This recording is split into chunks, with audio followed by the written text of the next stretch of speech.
Oh, I'm moving. I'm moving today. I'm fucking almost sweating. But I'm still not changing my shirt. So, whatever. What's going on, everybody? My name is Alex, and this is a little thing that we call Jabber. I'm moving. Not out of my new house that I just bought. I mean, I'm through these fucking videos that I'm doing today. So yeah, I was going to react to these, but you know, I've noticed something. Maybe it's just because every time I react to Disney content, I feel like the algorithm really fucks me over because of how I am, and I'm not very nice to Disney. So maybe House of the Dragon wouldn't be as, maybe I would actually get views on that, because, whatever. But it doesn't matter. It doesn't feel worth it, and it takes a lot of time. All right? And I'm fucking lazy.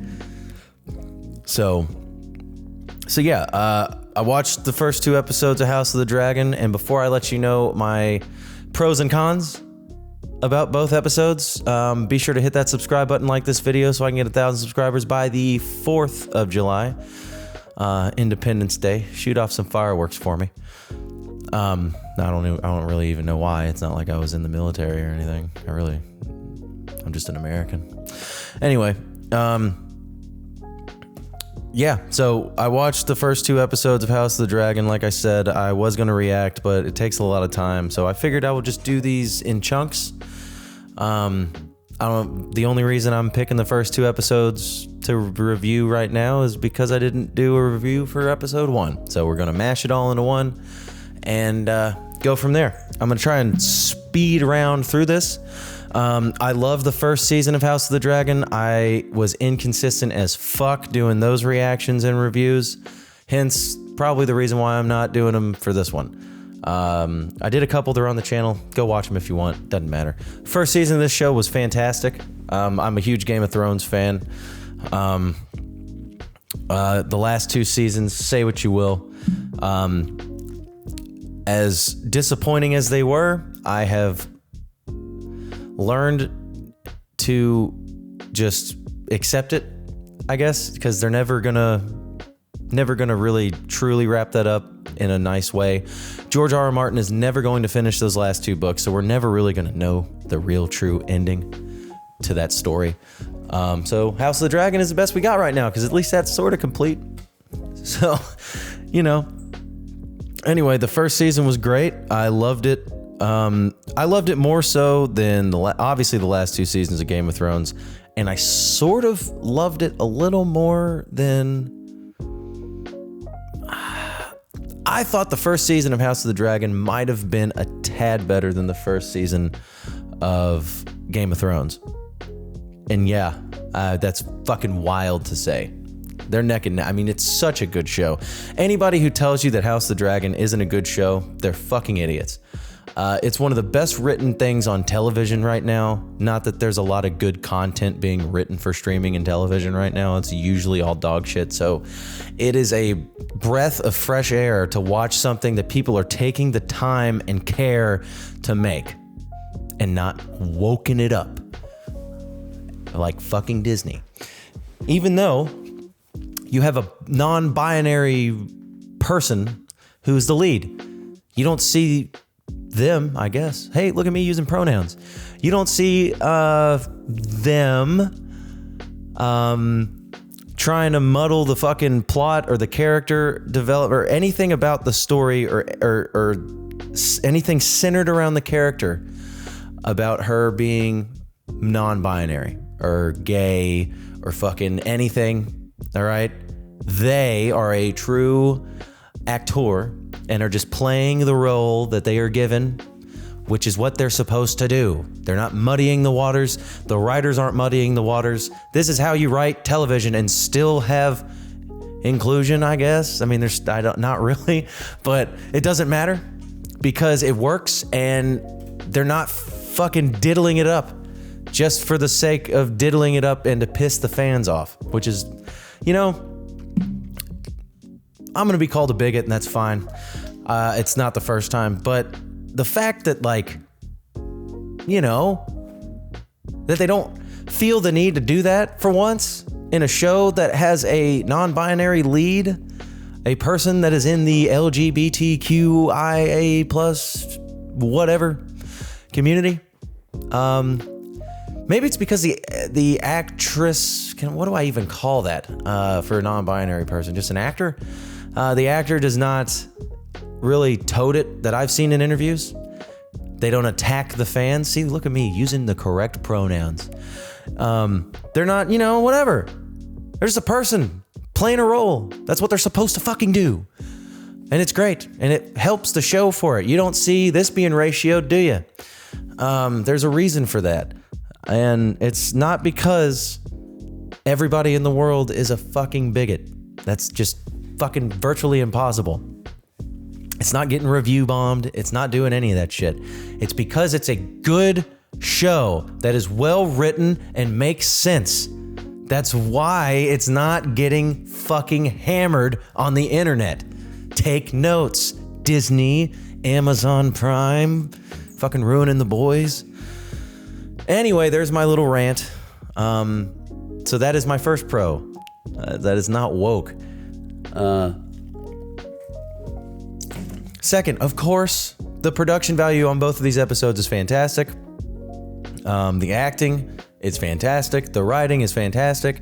The laundry list goes on and on and on for all of the pros I have with this show. All right. And when I do these pros and cons review things, I'm not going to talk about the plot. You already know what's going on if you're watching this. But if you really need a refresher, I'll do it in like 10 seconds, 30 seconds. We'll leave it at that. This picks up right after the end of the first season. Lucerius Targaryen has been eaten by a dragon. Rhaenyra is in an insane amount of depression and craze. Matt Smith, Daemon, is going insane trying to fucking take down the usurpers that stole her throne, which you don't really know if he's after it or not either. And Aegon is a little shithead, but he's also not terrible. He's not terrible to the people of King's Landing. So you don't really, I don't know how to feel about him yet. Anyway, there's a family feud. Somebody is gonna die, or all of them are gonna die. Who knows? So yeah, that's that. Episode 1, they just pick right back up. There's a lot of politics. It's a little slow because they're building towards this fucking crazy war that's about to pop off. And by the end of it, they kill the little fucking Aegon's oldest son and the heir to the Iron Throne. They cut his fucking head off. He's like 4 years old, which is fucking wild. That's such a wild goddamn scene. And last night's episode, that was that episode as quickly as I could get through it. It's been a week since I've seen it. Sorry. Last night's episode, again, it's just building more on top of that. It's a little slower. My fiance is not loving this season so far because it's too slow. But I don't think it's too slow. There's just a lot of talking. And she has a tough time really keeping up with dialogue. I'm marrying a retard. Anyway, so this episode handles the repercussions of that. Aegon is pissed. He wants revenge, naturally. So he hires Eric, I forget his last name, the twins, one of the twins who is part of the Kingsguard working for Aegon. The other twin is with Rhaenyra, and he goes there to kill her. And it doesn't really work out, does it? His brother kills him, and then his brother kills himself. So that was a little depressing. But, is what it is. You're getting to really know fucking Aemond? Is it Aemond Targaryen? The kid with the eye patch? He's kind of a little sensitive. He kind of feels bad that he killed his dragon killed his cousin. He kind of feels bad about it, which, hey, he's got feelings and he cares about things. He's just caught up in this whole thing and he's being, he has an anger problem.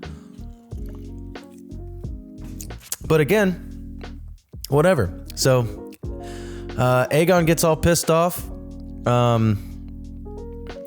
gets rid of Otto Hightower as his hand of the king, gets Christian Cole for some stupid fucking reason. to be his hand of the king just because he failed he didn't know he failed yet, but he sent, Eric and Eric to go kill the queen.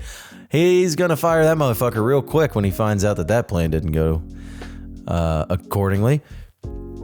Or he's going to make him prove his worth again. I don't know what's going to happen. I do know the story, so but I don't know exactly what's going to happen because they'll change some stuff for TV. But I do know the story.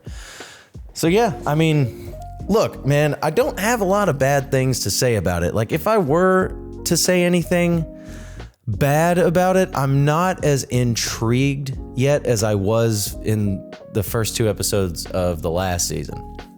And I think it's just because it was fresh and new. I'm still very much invested and I really care about the characters in this show.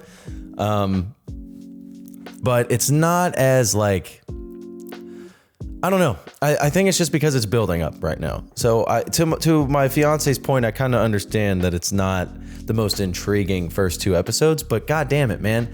Compared to whatever bullshit Lucasfilm is trying to pump us fucking full with, I will take this any day. And that's not saying that this is just like something to watch because The Acolyte sucks. This show is great, and I knew it was going to be better than The Acolyte anyway. Which, speaking of, have you guys noticed how much Disney is really pumping their budget? This is where their $180 million, I'll talk about this more tomorrow, but I think this is where their money's going, is to this constant in your face, hey, The Acolyte's on TV, go watch the gayest show Star Wars has ever made. Ooh, we hate the fans, we got to keep pumping it out so people know that it's on TV. It's like, why are you all wasting your money? Anyway, you don't see House of the Dragon doing that because they know that it's a quality show and they know that they have a fan base and they're not going to lose that fan base to some fucking bullshit like Lucasfilm is trying to pull. Anyway, again, I'm ranting, so I don't even know what this review was. I'm still going to put it out though. So yeah, that's that. I can't wait to see what else happens in this show. Just my ADHD is going crazy. I can't wait to see what else happens in this show. The next episode, there's no way that it's not going to be some all-out war. There has to be like the first battle of this war has to happen in the next episode, because I think this season is shorter than last season. I think this season's only 8 episodes, and I mean they're moving. But here's the difference between the way that House of the Dragon moves and the way that the last 2 seasons of Game of Thrones moves. This moves really quick, but it's fluid and it all makes sense. And I think maybe the difference is that they came out of the gate that way. And in Game of Thrones, they had, 5 books of really rich source material that they could really, build on. And this is like what, a novelia? That's just like one story out of that novelia. So, I mean, they can move a little quicker and it makes sense because now we're used to it. And I think that was the problem that they had with the last 2 seasons of Game of Thrones. That and season 7 is fine. Season 8 is, we all know. Anyway, I love it. I love it, and I love the person that plays Rhaenyra. I just love the whole cast. This is the best I have ever seen Matt Smith. He fucking thrives in this role, dude. It's one of the best performances he has ever given in his entire career. And I will put that on anything. Everybody in the show is fucking phenomenal. There isn't a bad performance at all. I don't know how they keep HBO, I will say this every single time, they consistently put out the best quality TV shows out there right now. They're unmatched except maybe Apple TV, which I'll admit I don't have Apple TV, so I haven't seen those shows. But they got to be the best. HBO has to be the best consistent, just a consistent production company that pushes these shows out. They're phenomenal. All of them are. And I'm just so glad that there's something on TV that I loved from the start and I still love now. It's really refreshing. That's why you don't see me doing any boys reactions. I did one, I recorded it, and I'm not going to post it. I just not. So, because it's the same thing. I loved that show, fell in love with it in this season. Just the first episode killed it for me already. So anyway, that's my whatever review for the first 2 seasons of House of the Dragon. And, you know, there's not much to my review, but that's fine. I just can't wait to see what they're doing going forward. And I will try to do more fresh reviews on that since they're a little fuzzy. So I'm going to try and keep up with them a little more. All right. Anyway, until next time, hit that subscribe button, like this video so you can stay up to date with my inconsistent ass. I will have my Acolyte reaction. I'm going to react to the Acolyte tomorrow. And God, I hope I get mad just so I have something for people to watch. That'll be up Wednesday. Who knows when, you know, whatever. Just fucking subscribe and you'll know when I show up because that's the point. Anyway, until next time, sayonara.